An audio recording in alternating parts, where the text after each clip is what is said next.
Hey there everyone, and welcome to another episode of D&D Horror Stories with Doge. In today's episode, we take a look at why it might not be a good idea to play D&D at your workplace. But first, Ziggy has a message. iCore.et subscriber. And like the video too. Thanks guys. But with that said, let's get right into the story, and strap in, it's a bit of a long one. Workplace Sanctioned D&D. What Could Go Wrong? By Reddit user Ars Turok. Before we begin, some context is needed.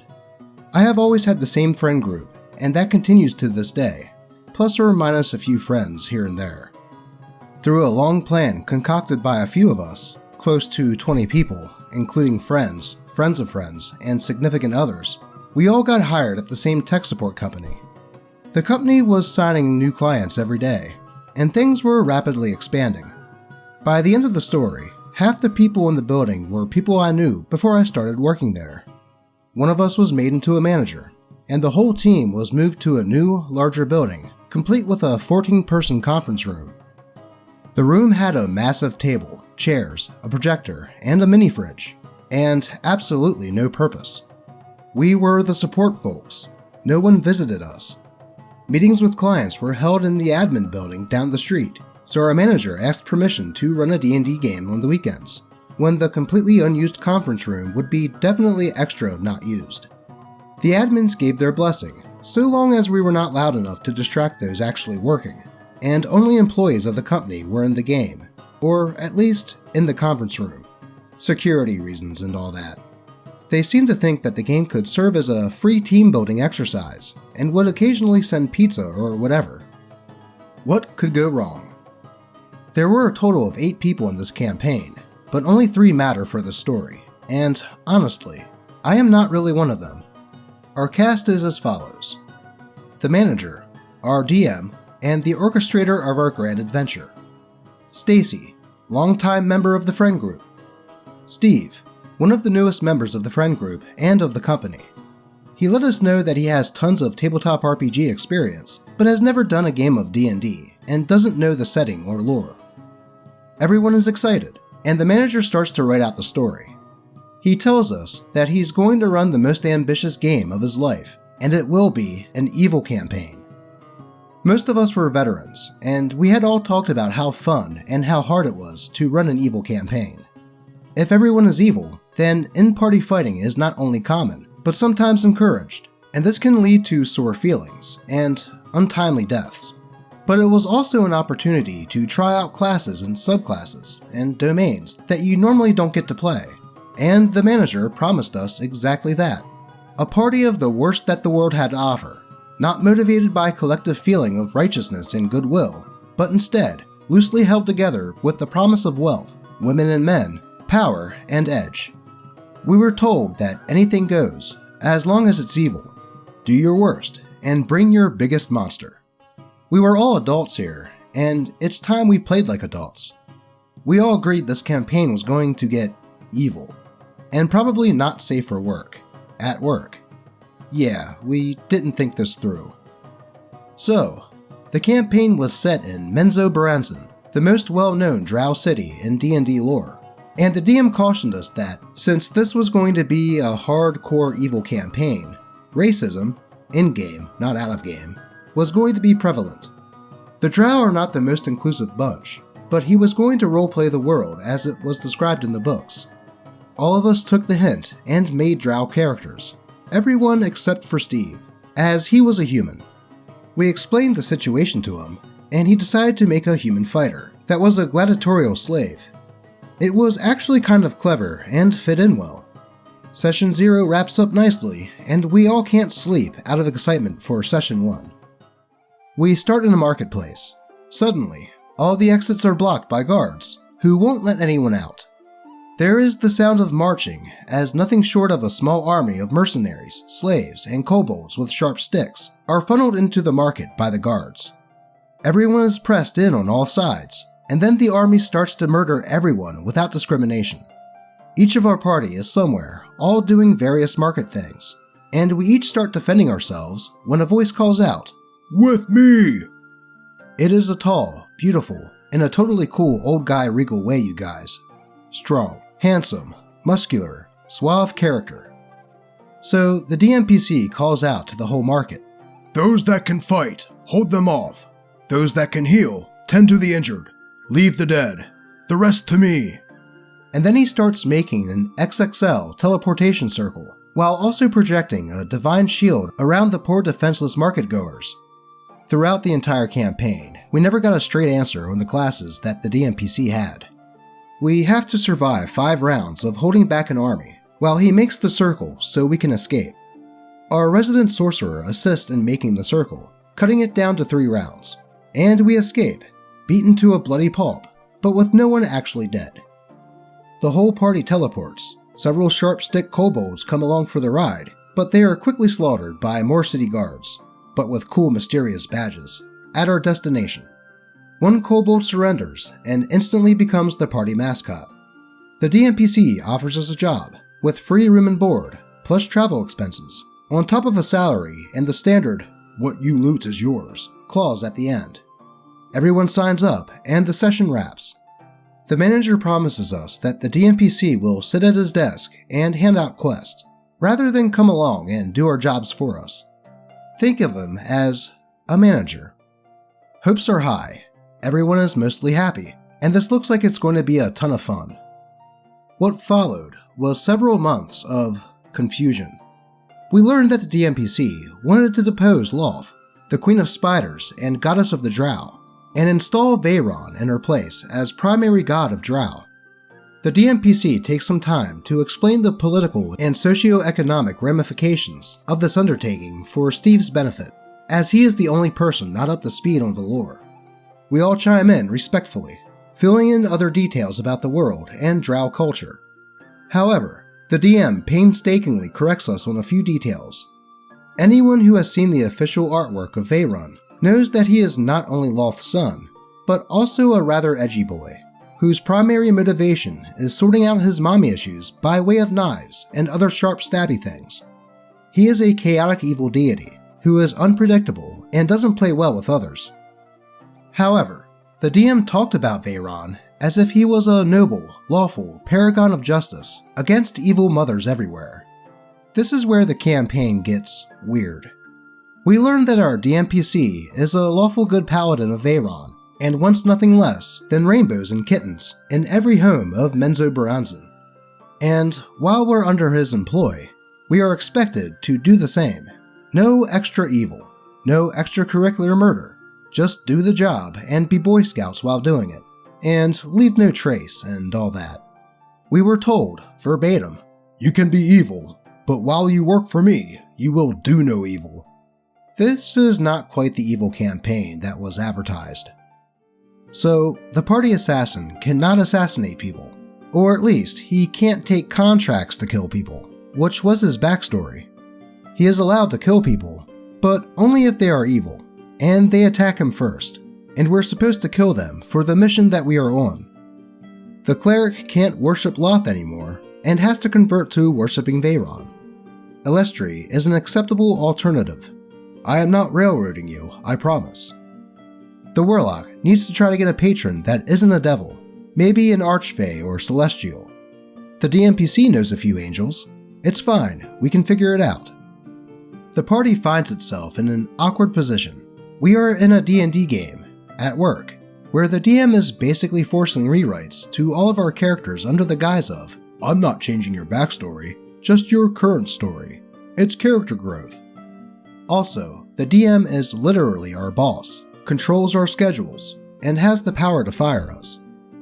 We keep playing for months as the game continues, but every time anyone gets a little too evil in a city where everyone is evil, the DMPC shows up and politely chastises them, before handing out snacks and running off again.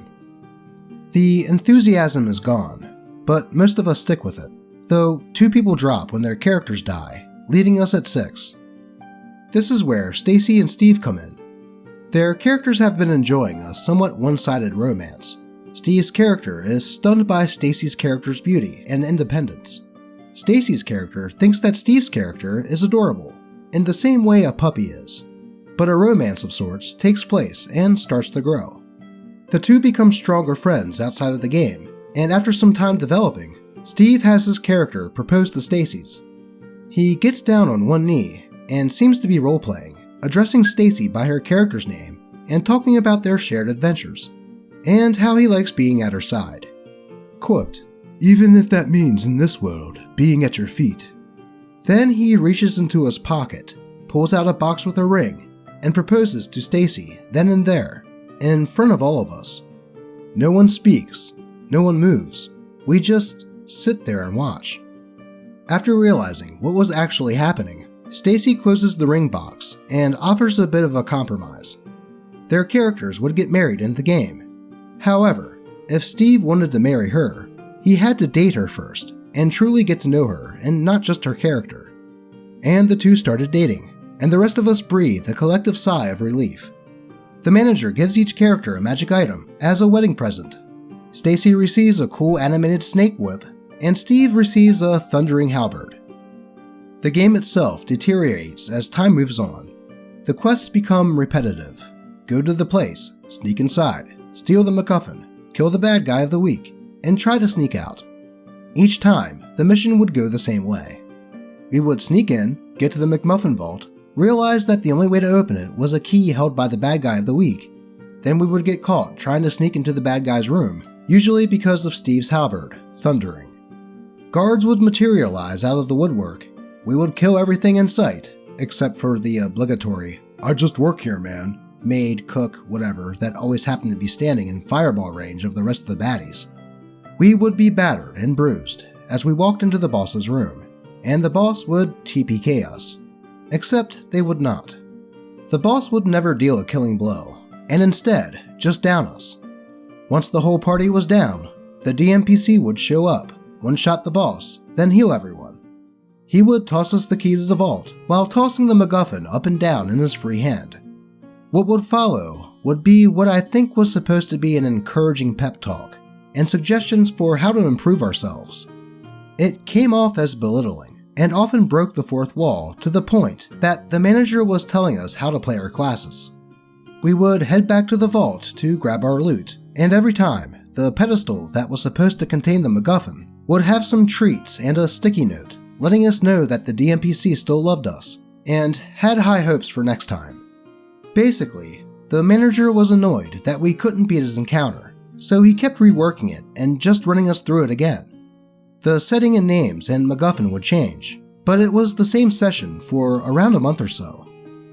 We plead with Steve to not use the halberd when we were trying to sneak. We bring up all the times when there is plenty of opportunity to go thundering about when we are not trying to be stealthy. We also beg the manager for more encounters that are not stealth dependent, so Steve can get some much needed halberd time in. But no, same session, different week.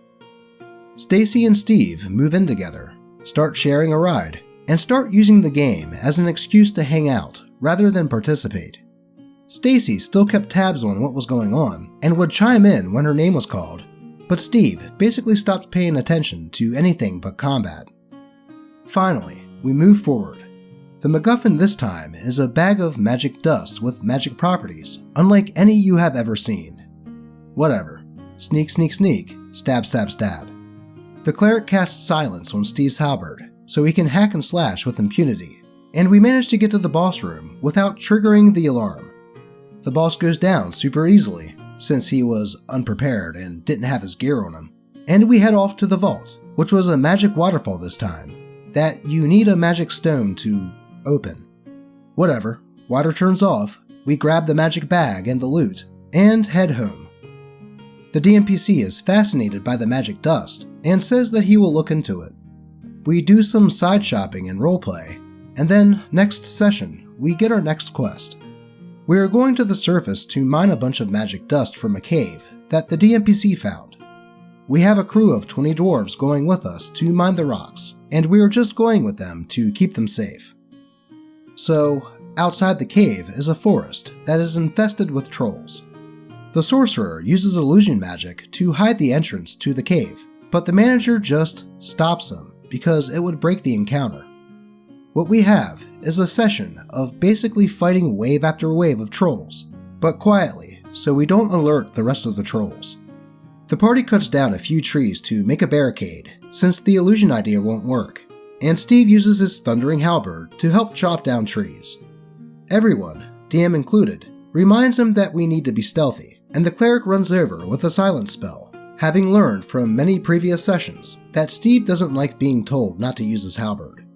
Steve is adamant that he uses the halberd before the cleric gets there, and even tried to roll initiative to see who would go first, him or the cleric. The DM gives up, the halberd thunders, and we are up to our eyes in trolls. We are all dead by the second round, but Steve insists that he did nothing wrong, and that the planning and politics are boring, and that he wanted to skip to the fight. He and the DM get into an argument over his fun versus everyone else's fun. They start shouting at each other, and soon we remember that we are at work. There is a full support center outside with people on phones who can hear this argument. One of our coworkers barges in to shush all of us since the clients can hear us. The manager turns to Steve and fires him on the spot for causing an argument. Steve argues even louder that he isn't on the clock and that they can't fire him, and then everyone but the manager, Stacy, and Steve flee the crime scene and head home. The aftermath. The admin building gets several complaints from customers about hearing swearing and arguing in the background of their calls. Steve is the first of us to work the next morning, and he is swiftly fired, not because of the manager's decision, but because of his actions afterward. The manager himself hears about this and puts in his 2 weeks before going to work the next day, but he is told to go ahead and clean out his desk. According to HR, he resigned, but he didn't show up a day of his last 2 weeks. The conference room door was locked by the custodial staff the next morning, and to my knowledge, it remains locked to this day. Steve and Stacy drove home the night of the argument and fought the whole way home, with Steve insisting that it was her duty to back him up in the argument. She gets mad and leaves him, moving on to a friend's couch for a week or two while she finds a new place to live. Years later, she actually marries this friend, and they have been happily married since, and she still refuses to join our games of D&D. The manager actually continued the campaign with the 4 of us remaining, and it nosedived into the ground. This might be worth a story in its own right, but this is all for now. TLDR, a manager tries to run D&D at work. He gets into an argument with a player, and the 2 are promptly fired. Well, that certainly was a roller coaster ride. As I was reading that, I first thought that the meat of the story was going to be the fact that Steve proposed to Stacy, not only in-game, but also out of game.